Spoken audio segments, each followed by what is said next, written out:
Hi everyone. आज के topic में मैं आपको बताऊंगी कि आरसीडीसी में कैसे आपको बीम को डिज़ाइन करना है।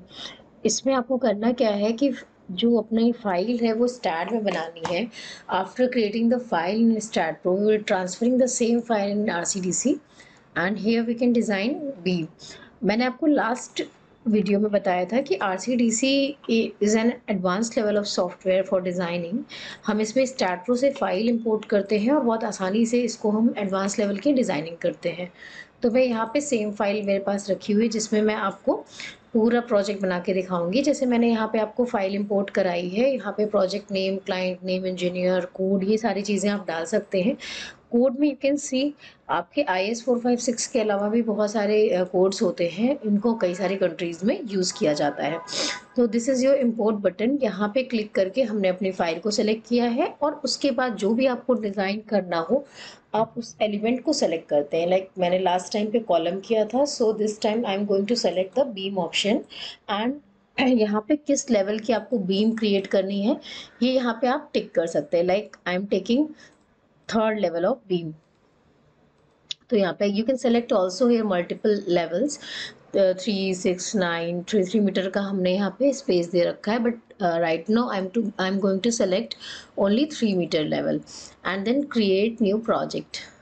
सकते हैं कि इसमें आपका ऑटोमेटिकली यहाँ पे बीम फ्रेमिंग प्लान क्रिएट हो चुका है, जिसको हम क्रिएट करते हैं जनरली ऑटोकैड में and it takes too much time to create this diagram. And यहाँ पे आपने देखा है कि automatically this software can create beam framing diagram. And last video में मैंने आपको दिखाया था कि आपकी कॉलम का सेंटर लाइन भी ये बहुत इजीली क्रिएट कर सकता है। अब आप इसमें देख सकते हैं कि इसने बीम को ग्रुप में करके रखा है। जैसे G2 ग्रुप है तो G2 में आपकी B5, B6, B7 एंड यहाँ पे साइजेस उसके दे रखे हैं। तो इस तरह से आप देख सकते हैं कि अलग अलग ग्रुप में आने वाली बीम्स को सॉफ्टवेयर इस तरह से रिप्रेजेंट कर रहा है। हम इसकी फाइल्स को सेव करके और यहाँ से उसका प्रिंट आउट ले सकते हैं। जैसे मैंने यहाँ पे फाइल को सेव कर रखा है, कोई फाइल हमने बनाया है, सपोज उसमें मैंने इसको सेव कर दिया।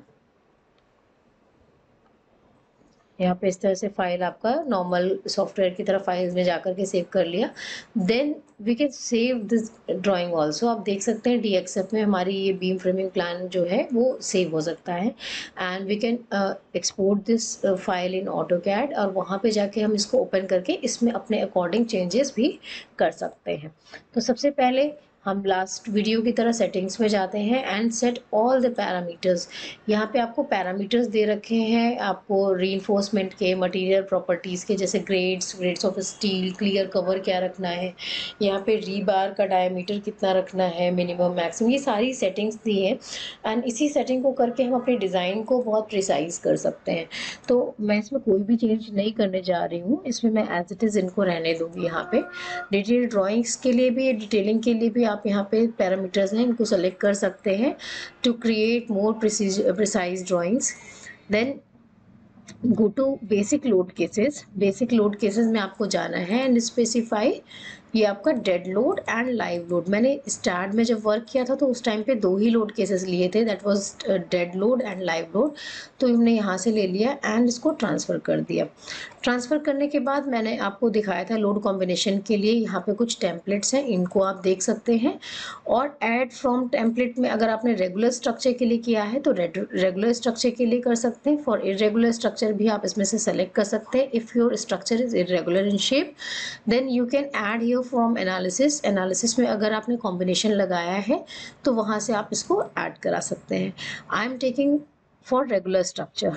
So here we can see load case 1 के लिए भी 1.5 है and for load case 2 it is also 1.5 factor. Then okay करने के बाद हम डिज़ाइन में जाएंगे and click on auto design. Auto designing के बाद आप देख सकते हैं कि यहाँ पे हमारा जो बीम का साइज़ वगैरह आ रहा था, इसमें मटेरियल जो हमने लिया हुआ है, इसमें बॉटम लेफ्ट में, बॉटम मिड में कितना आएगा, राइट में कितना आएगा, यहाँ पे रीइंफोर्समेंट की डिटेल आप देख सकते हैं। And you can check also shear reinforcement detail here. आप सभी बीम में देख सकते हैं ये बहुत प्रिसाइजली रिजल्ट दे रहा है। स्टैट से ज़्यादा क्लियर इसके रिजल्ट्स होते हैं, तो हम यहाँ पे इसकी स्टडी कर सकते हैं। एक एक बीम को इसने ग्रुप्स में बनाया है। ग्रुप्स में बनाने के बाद उसकी टोटल रीइंफोर्समेंट दिया हुआ है। ठीक है, तो अब इसकी हम रिपोर्ट्स में जाना चाहें या बार बेंडिंग शेड्यूल हम जनरेट करना चाहें तो then go to bar bending schedule and generate bar bending. Like हमने पहला ग्रुप लिया है जिसमें B1, B2, B3, B4 4 beams आपकी कवर हो रही हैं एंड यहाँ पे आपका मैक्सिमम रीबार लेंथ है और स्टार्ट रीबार नंबरिंग है, सारी सेटिंग्स हैं। कुछ सेटिंग अगर आप इनको चेंज करना चाहें तो आपका ये चेंज भी हो सकता है। हमने यहाँ पे जनरेट कर दिया है। जनरेट करने के बाद आप देख रहे हैं it will take some time और इसके बाद आपका यहाँ पे बार बेंडिंग से अब ये आप देख सकते हैं कितनी टेक्निकल ड्राइंग है। इनको आप ऑटोकैड में भी सेव कर सकते हैं by clicking this button and यहाँ पे जाके आप you can specify name and location also and save your file. इसको आप ऑटोकैड में ओपन करके एंड वहाँ पे अपने हिसाब से आप इसको चेंजेस अपने टेम्पलेट के अकॉर्डिंग चेंजेस कर सकते हैं।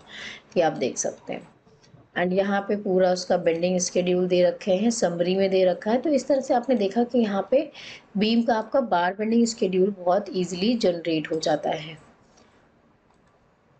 रिपोर्ट्स में आप जाकर के डिज़ाइनिंग समरी देख सकते हैं। डिज़ाइनिंग समरी में आपको रिजल्ट्स मिल जाएंगे देखने में।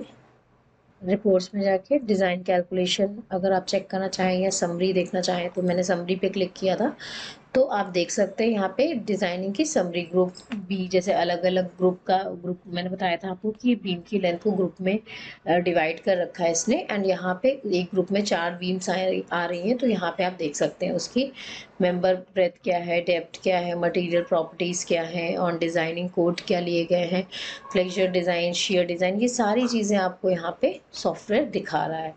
तो रिज़ल्ट भी इसके बहुत क्लियर हैं। आप यहाँ पे रिज़ल्ट इसकी कैलकुलेशन शीट से देख सकते हैं पूरी की पूरी।